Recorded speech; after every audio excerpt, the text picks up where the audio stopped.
है ना।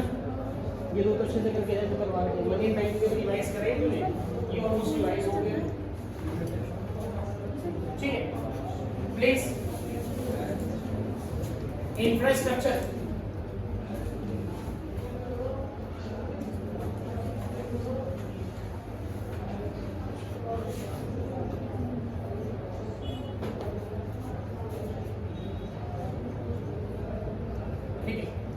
इंफ्रास्ट्रक्चर का मतलब होता है कि किसी भी इकोनॉमी के कौन से एलिमेंट, बोलो भाई, कोर एलिमेंट। पहले देखो फिर लिखो कोर एलिमेंट जो उस इकोनॉमी की ग्रोथ एंड डेवलपमेंट में क्या करते हैं, हेल्प करते हैं। अब किसी भी इकोनॉमी के कोर एलिमेंट क्या है सर, दो भागों में बढ़ जाते हैं। कुछ कोर एलिमेंट होते हैं जो लोगों को इकोनॉमिकली स्ट्रॉन्ग करते हैं और कुछ होते हैं लोगों को कैसे स्ट्रॉन्ग करते हैं, सोशली। ठीक है सर, एग्जांपल देखिए सर, इकोनॉमिक में जैसे बैंकिंग, अगर आज बैंकिंग हट जाए देश से तो सारे के सारे व्यापार ठप हो जाएंगे सर, सारे के सारे व्यापार ठप हो जाएंगे। अगर आज देश में से कम्युनिकेशन हट जाए, जितने भी धंधे चल रहे हैं ना सर, सब व्हाट्सएप पे चल रहे हैं आजकल। बिल बनाया व्हाट्सएप कर दिया, बिल बनाया मेल कर दिया। ऑर्डर भी आजकल सर बड़े बड़ी कंपनियां सर आपको ये नहीं देती कि हाँ बोलते हैं फोन सर, ऑफिशियल मेल जाती है, ऑर्डर की ऑफिशियली मेल जाती है कि हमें आपसे इतना सामान लेना है। और ये जो मेल है, व्हाट्सएप है, स्नैपचैट है, इंस्टाग्राम है, जो भी कुछ है, इंटरनेट है, ये सब किसके पार्ट है सर, इसका पार्ट है। क्या मेरी बात समझ में आ रही है? लोगों को क्या देना, एम्प्लॉयमेंट देना सर। मैंने ये बात पहले भी बोली है सर, आज भी बोल रहा हूँ, आने वाले 5 सालों में अगर भारत सरकार और भारत के लोगों को प्रॉपरली एम्प्लॉयमेंट नहीं मिला, क्योंकि लगातार हर साल में बहुत सारे लोग, यूथ स्पेशली, अनएम्प्लॉयड हो रहे हैं। आप लोगों में से सर आने वाली जनरेशन में से एक हो, अगर आप लोगों को 12th के बाद, ग्रेजुएशन के बाद जॉब नहीं मिली सर, तो क्या करोगे? कहीं ना कहीं कोई ना कोई विरोध करता हुआ नजर आएगा सर। तो एम्प्लॉयमेंट अपॉर्चुनिटीज, ठीक है। अच्छा, लोगों का सोशल स्टेटस किन से बेहतर होता है सर? सबसे पहला आगे एजुकेशन। एजुकेशन के अंदर हम सब किनको शामिल कर रहे हैं, स्कूल, कॉलेज, यूनिवर्सिटीज को, ठीक है जी। दूसरा, अभी पहलगाम में अटैक हुआ था ना सर, ओके, उसकी एक बड़ी डिसअपॉइंटमेंट चीज पता है, बताओ जरा। अरे नहीं है, वो तो थोड़ा सोशल हो गया ना, हॉस्पिटल दूर गए। एग्जैक्टली, जिनको भी गोली मारी गई उनके साथ एक प्रॉब्लम क्या हुई सर, उनको जब तक हॉस्पिटल लेके जाते सर 40, 45 किलोमीटर दूर हॉस्पिटल से। तो और आप में से अगर कोई अपने जब गांव वगैरह जाते हो सर, तो वहाँ पे कि कई दूर हॉस्पिटल है, कई दूर स्कूल है सर, तो बहुत ज्यादा अच्छे लेवल के हालात नहीं है सर, ट्रांसपोर्टेशन नहीं है सर कई जगहों पे, तो क्या नहीं है सर। तो पॉइंट क्या है कि अगर आज इन सब चीजों को अपनी इकोनॉमी से हटा दो सर, तो आपकी इकोनॉमी की जो ग्रोथ है और जो डेवलपमेंट है वो क्या बनेगी, कंप्लीटली रुक जाएगी। तो ब्रिटिशर्स ने हमारे इंफ्रास्ट्रक्चर पर बिल्कुल भी ध्यान नहीं दिया। ब्रिटिशर्स ने सिर्फ 2-4 चीजों को ब्रिटिश इकोनॉमी ने या ब्रिटिश रूल में सिर्फ कुछ चीजों पर फोकस करा जिससे उनको फायदा हो सके।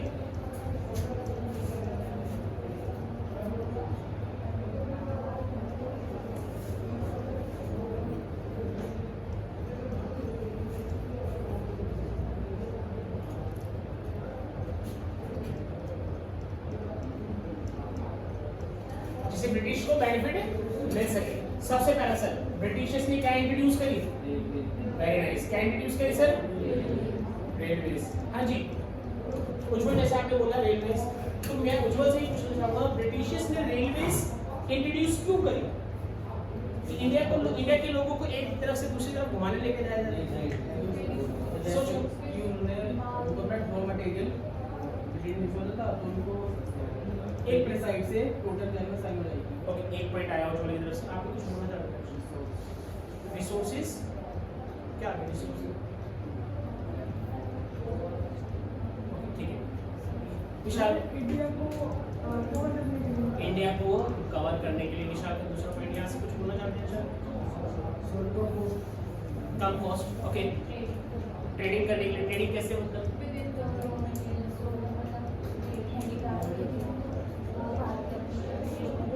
अच्छा, हैंडीक्राफ्ट ब्रिटिश में भेजा, ओके। यहाँ पे थोड़ा हम लोग आपको करेक्ट करना पड़ेगा। उन्होंने हैंडीक्राफ्ट को तो बर्बाद करने की ठान ली थी। किस क्या करने की ठान ली थी? बर्बाद। ठीक है, करना चाहोगे? ये ना चाहोगे? ठीक है, आप जैसे कुछ बोलो। ट्रेडिंग की जिंदा कंट्री, आप कुछ बोल रहे हो? बोलो।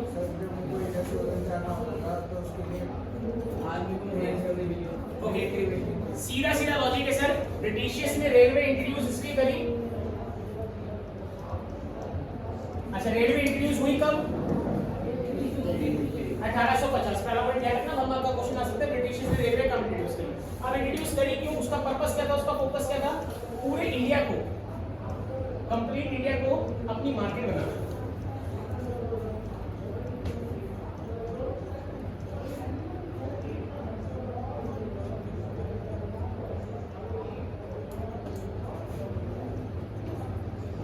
बोलो भाई, बहुत सिंपल सा पॉइंट याद रखो। कंप्लीट इंडिया को क्या बनाना? अपनी मार्केट। कैसे बनेगी कंप्लीट इंडिया अपनी मार्केट? सर क्योंकि रेलवे की हेल्प से। किसकी हेल्प से? रेलवे की हेल्प से ना सर।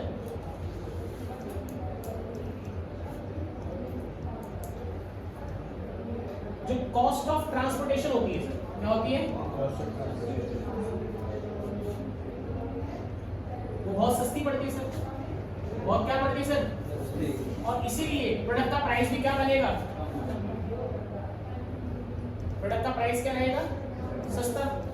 और जब ब्रिटिश के प्रोडक्ट का प्राइस सस्ता रहेगा तो हम इंडियंस किसको खरीदेंगे? हैंडीक्राफ्ट को, ब्रिटिश के प्रोडक्ट को? ब्रिटिश के प्रोडक्ट को। और इंडियन हैंडीक्राफ्ट को। तो अगर 1 मार्क का क्वेश्चन आता है कि why Britishians introduce railway in India, तो आपको सीधा लिखना है कि दे वांट कि एंटायर इंडिया हमारी क्या बने? मार्केट। अपने प्रोडक्ट को वो अक्रॉस द इंडिया फैलाना चाहते थे। With the help of railway we can provide our goods and services. Goods ही बोलेंगे, सर्विसेज बोलेंगे। Goods on very cheap rate, क्योंकि इससे होता क्या है? कॉस्ट ऑफ ट्रांसपोर्टेशन बहुत क्या पड़ जाती है? सस्ती पड़ जाती है सर। इसीलिए आज भी 2025 में भी ना सर, गेहूं को लाना, चावल को लेके जाना, कोयले को लेकर आने जाना, डीजल को लेके जाना ट्रेनों से होता सर। आपने ट्रेन में देखा होगा मालगाड़ी, सबने देखा होगा सर। डीजल जाता देखा होगा, कोयले की भी गाड़ी जाती हुई देखी होगी सर, अनाज की भी गाड़ी जाती हुई देखी होगी सर। गेहूं चावल तो सबसे ज्यादा पंजाब और यूपी से निकलकर साउथ की तरफ पहुंच जाता है, बहुत ज्यादा सर ट्रेन से, क्योंकि सबसे ज्यादा पड़ता है सस्ता क्या है? ट्रेन। क्या मेरी बात समझ में आ रही है सर? तो ये पॉइंट ध्यान रखिए। दूसरा उन्होंने इंट्रोड्यूस करी सर, वेरी नाइस। दूसरा उन्होंने क्या इंट्रोड्यूस करी? पोर्ट, बंदरगाह। पोर्ट इसलिए इंट्रोड्यूस करी गई, ट्रेडिंग करना,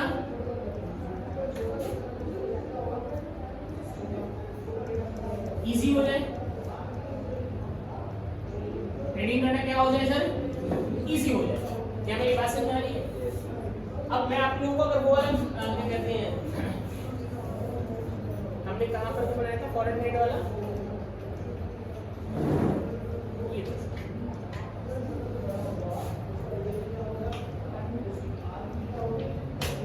ये हमारे पास ऑलरेडी इस पे होगा ना इमेजेस में, कैसे काउंट करके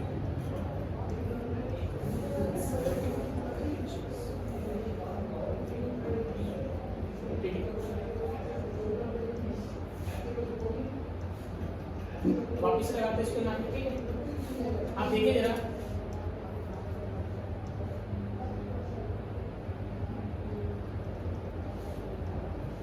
जब पोर्ट बनाए गए, कहाँ का पोर्ट बनाए गए सर, वो जरा समझाने की कोशिश करते हैं आपको। एक तो मुंबई, एक गुजरात, और अभी आज भी, पहले देखो बीच में केरल की तरफ बनाए गए थे, वो बंद हो गए थे।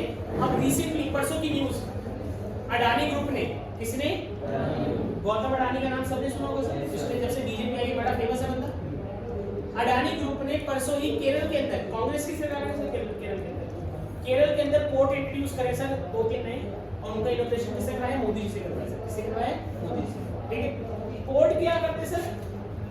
एक कंट्री से शिप के माध्यम से, किसके माध्यम से, शिप के माध्यम से व्यापार करने में आसानी होती है। क्योंकि सारा व्यापार, अगर मान लो भाई यूरोप में व्यापार करना है सर, यूरोप में व्यापार करना है सर, तो सारा व्यापार किससे नहीं हो सकता, एयर स्पेस से, बोलो भाई, नहीं हो सकता सर। क्या मेरी बात समझ में आई? इसीलिए आप लोगों को अलग अलग समुद्री रास्तों का सहारा लेना पड़ता है। स्विस कैनाल दिख रहा है, और जो ये मेन रूट है, ये जो मेन रूट है, तो अगर आपसे कोई पूछा जाए कि पोर्ट क्यों बनाए गए थे, तो पोर्ट इसलिए बनाए गए थे कि ट्रेडिंग क्या हो सके, ब्रिटिश के लिए आसान हो सके।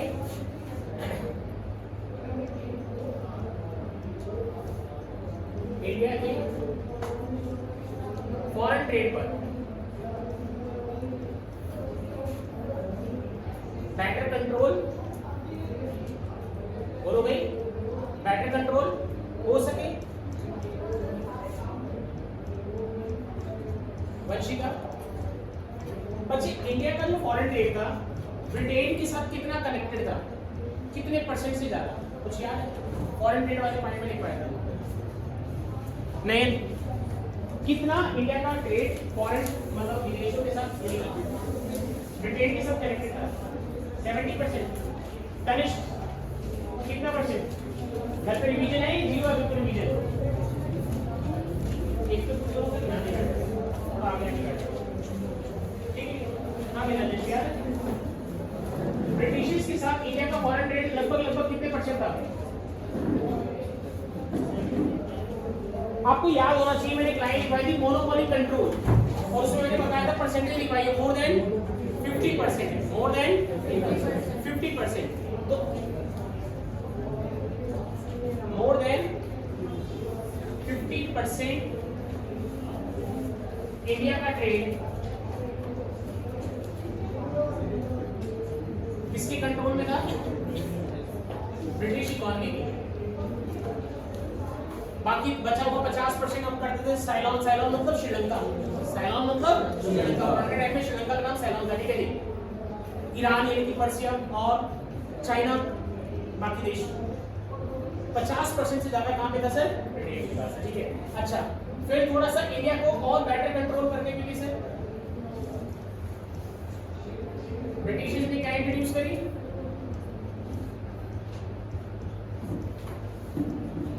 क्या इंट्रोड्यूस करी सर?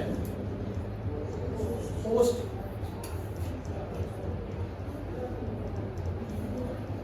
कब इंट्रोड्यूस करी सर? 1852 के आसपास। अच्छा, आज जो आप लोग डाक भेजते हो, चिट्ठी भेजते हो, पोस्ट भेजते हो ना सर, ब्रिटिशर्स ने इसको इंट्रोड्यूस करा जिससे कि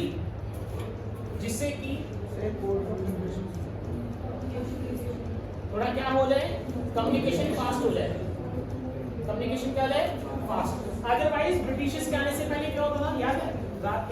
राजा महाराजा ना कार भेजते थे, उनका एक सेनापति आता था,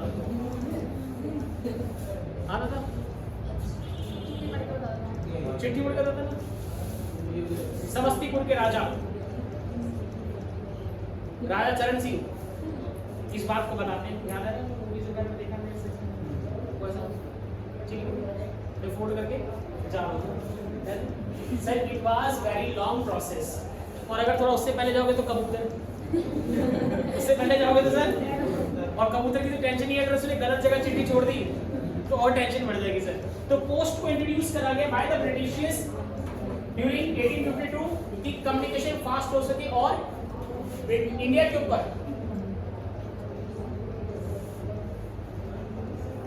ऊपर एडमिनिस्ट्रेशन यानी कि प्रशासन थोड़ा क्या हो जाए, इजी हो जाए सर, प्रशासन करना इजी हो जाए। 3 पॉइंट फटाफट से नोट करो, साथ ही साथ अटेंडेंस भी कवर करते होंगे प्लीज।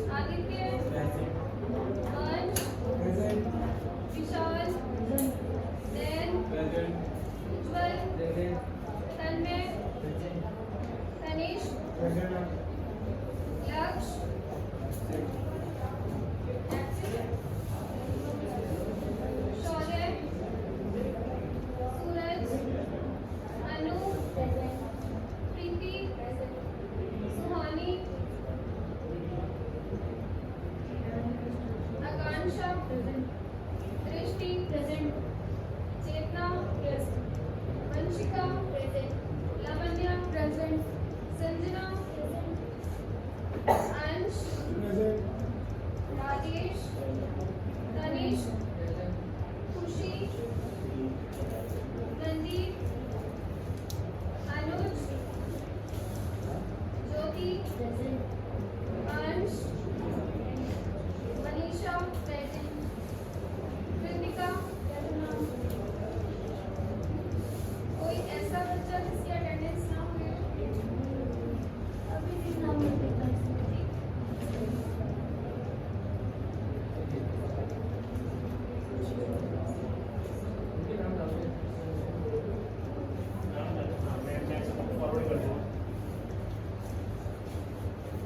प्लीज फटाफट से नोट करो पीडीसी दे रही कोड कोड अलग अलग टाइमिंग एग्जैक्ट कोई डेट नहीं, मैं फिर भी आपके लिए डेट देख के बताता हूँ एग्जैक्टली क्या है। ठीक है ये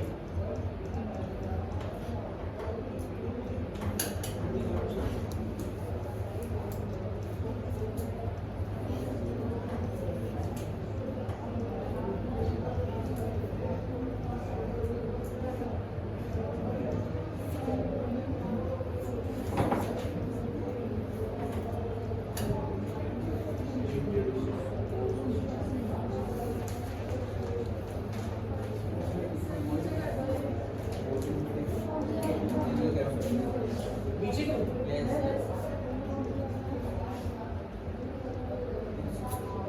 ठीक है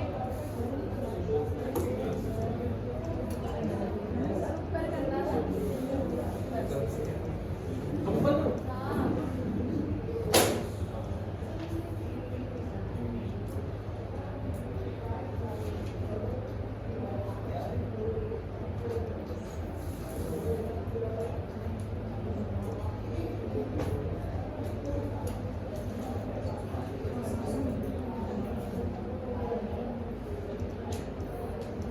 ठीक है भाई ये लिख लिया सब कुछ।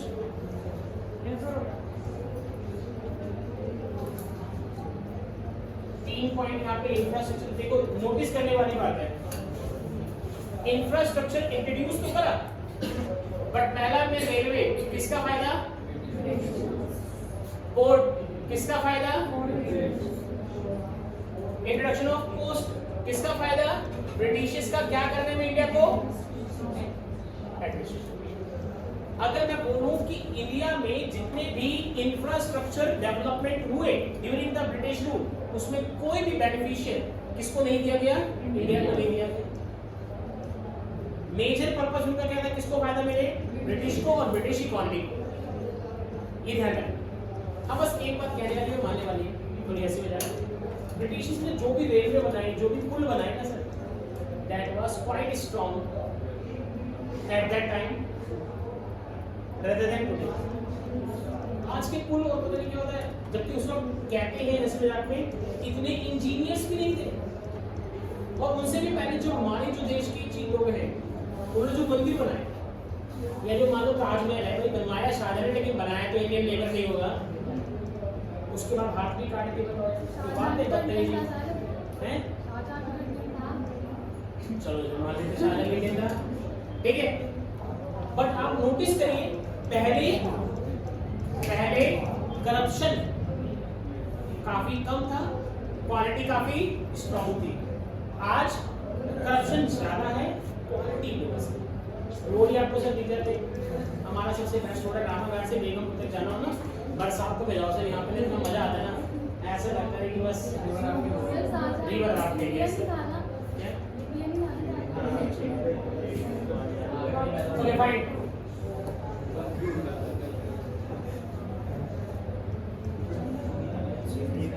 ठीक है, इसको करने के बाद एक क्वेश्चन लिख रहे समझिए। भारत में मतलब पहले हिंदी में लिखा हूं, भारत में ब्रिटिश शासन के सकारात्मक प्रभाव, भारत में ब्रिटिश शासन के सकारात्मक प्रभाव इंग्लिश में लिख रहे हैं, positive contribution of British rule in India, positive contribution of British rule in India. ठीक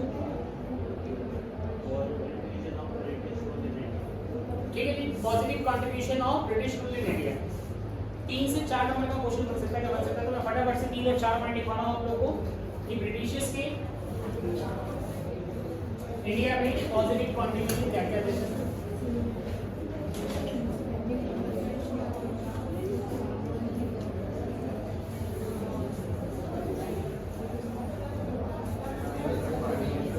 कितनी बात लिखी हुई?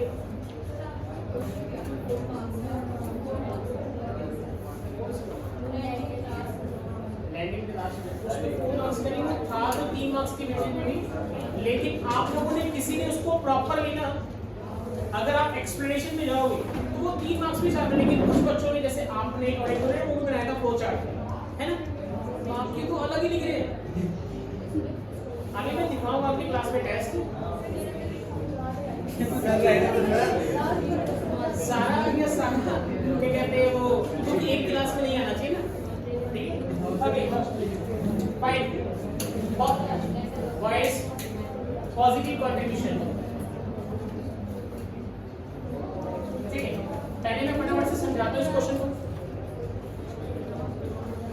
इंडिया में पहले बार्टर सिस्टम चलता था, क्या चलता था? Barter system. सबको पता है, ब्रिटिश आए तो बार्टर सिस्टम हटाओ, मॉनेटरी सिस्टम लाओ, ठीक है। अब मॉनेटरी सिस्टम कैसे सर? इंडिया में 1 रुपए का नोट, 10 रुपए का नोट या कोई भी नोट हो या कोई भी सिक्के हो, कौन छाप रहा है? आरबीआई। मेनली सिक्के को हटा देते थे। और आरबीआई कब बना? 1934। कब बना? 1934। लिखवाया हुआ सर, वर्किंग कब से शुरू हुई? 1 अप्रैल से शुरू हुई। तो उस वक्त कौन था सर इंडिया में? ब्रिटिशर्स थे, पहला पॉइंट। दूसरा, इंडिया में पहले आईएएस, आईपीएस, आईएफएस ये नहीं होते थे सर। आज जिसके लिए हम लोग इतनी भागदौड़ हो रही है ना सर, यूपीएससी की तैयारी कर रहे हैं सर, आईपीएस बनेंगे सर, आईएएस बनेंगे सर, आईएफएस बनेंगे सर। पहले सर कुछ होता था, पहले होते थे राजा और उसके मंत्री, दैट्स ऑल। और उसका एक आता था वो क्या कहते हैं, संदेशवाहक, जो शुभचिंतक तो के बेनिफिशियल वाले संदेशवाहक, जो इंफॉर्मेशन लेके जाता था। आज जैसे हमारे जो फॉरेन मिनिस्टर है, ठीक है कि नहीं, कौन है? एस जयशंकर का नाम सुना है? एस जयशंकर का नाम सुना है? कुछ बच्चों ने सुना होगा, कुछ ने देखा होगा। बड़े पतले से हैं, चश्मा, थोड़ी व्हाइट दाढ़ी, थोड़ा थोड़ा हनी सिंह की तरह लगते हैं अगर आप लोगों ने ध्यान से देखा हो। तुम लोग नलायक हो भाई।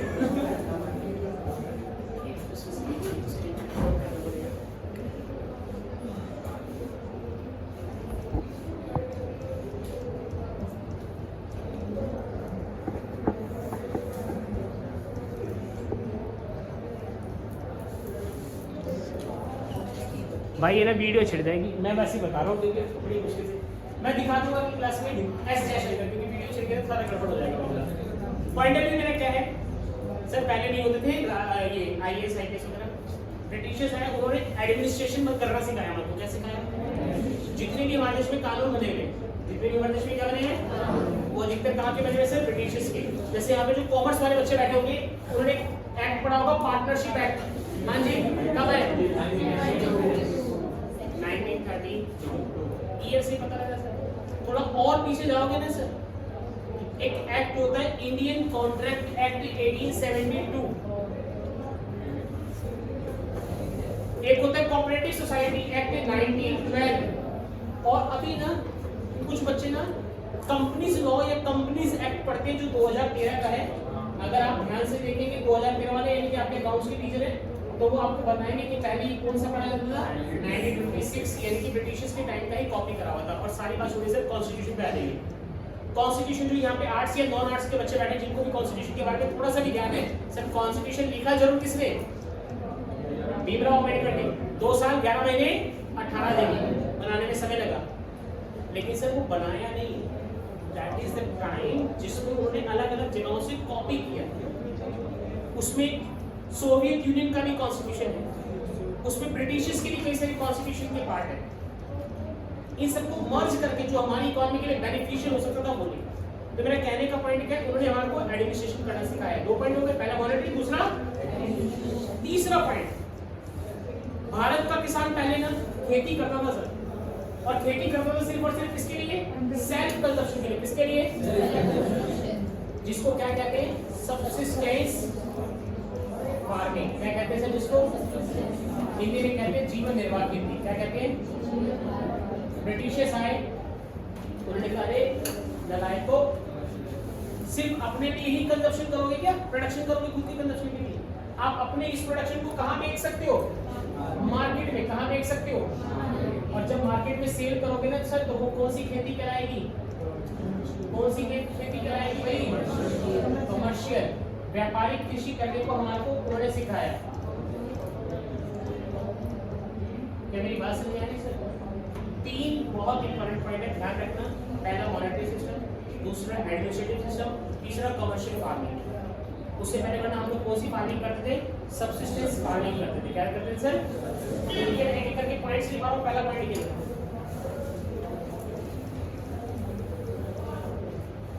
Shift to monetary system, shift to monetary system.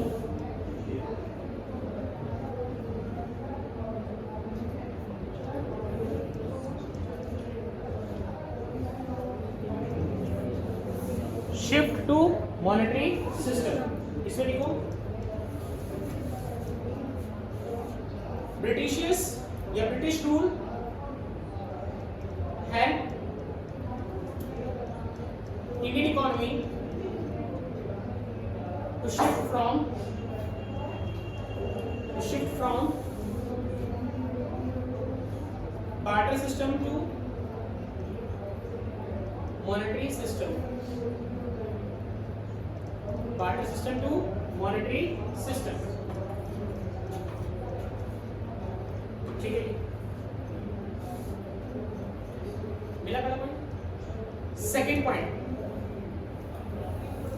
effective administrative setup, effective administrative setup, कुशल प्रशासनिक प्रणाली।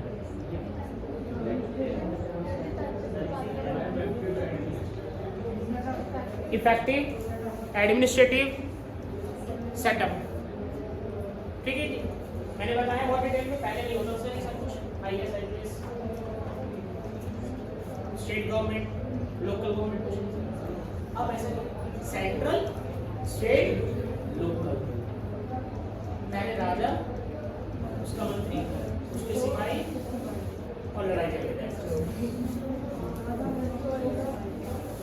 अब कुछ बच्चे कह रहे हैं राजा, मेरा मंत्री, चोर सिपाही का पता नहीं। ठीक है, the British government had heading बोलूं या स्टार्टिंग बोलूं? The British government had an efficient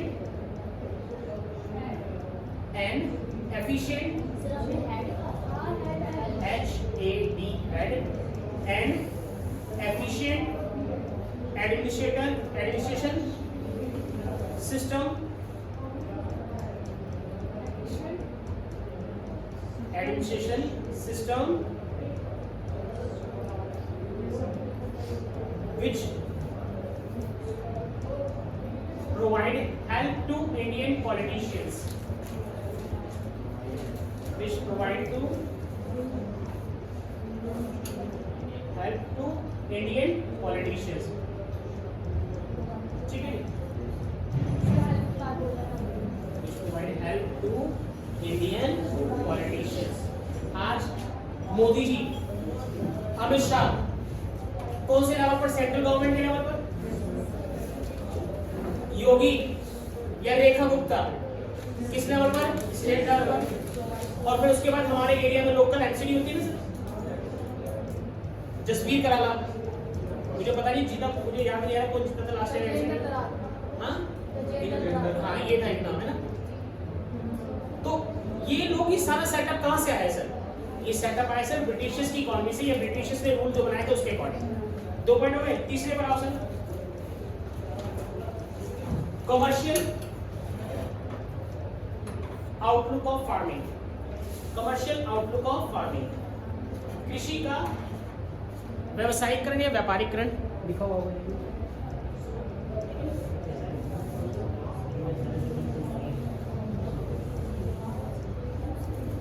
इसमें लिखो